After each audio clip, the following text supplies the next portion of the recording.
चलो सबका पूजा हो गए। हाँ माँ हो गई। हम कहानी सुना होता है करवा चौथ माई के, सब जने ध्यान लगा के सुनो। कई युगों पहले करवा नाम की एक स्त्री अपने पति के साथ रहती थी।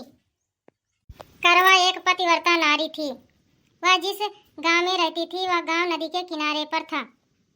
करवा के पति कार्तिक मास चतुर्थी को नदी के किनारे बड़े मजे से स्नान कर रहे थे। तभी एक मगरमच्छ आकर उनके पैरों को पकड़ लिया और पानी में खींचने लगा। तब करवा के पति ने घबरा कर जोर जोर से करवा करवा बुलाने लगे। वह सब काम छोड़ के आवाज सुनते ही आवाज के पीछे भागने लगी। तभी देखा कि एक मगरमच्छ उनके पति के पैरों को पकड़कर पानी में खींच रहा था। करवा माता पतिव्रता नारी होने के कारण वह एक धागे में मगरमच्छ को बांध दिया।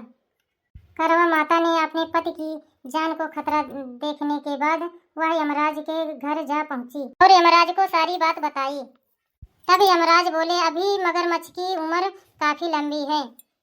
करवा माता को जानते थे कि वह पतिव्रता नारी है। मैं मगरमच्छ की जान नहीं ले सकता। करवा माता अपने परम प्रिय पति के लिए यमराज को क्रोधित होकर श्राप दे दिया। यमराज, मैं एक पतिव्रता नारी हूँ। अगर तुम उस मगर की जान नहीं ले सकते हो तो मैं तुम्हें भस्म कर दूंगी। तभी यमराज करवा माता से अपने श्राप वापस लेने के लिए कहते हैं। फिर यमराज ने मगरमच्छ की जान ली और करवा माता के सुहाग को बचाया। बोलो करवा चौथ माई की जय।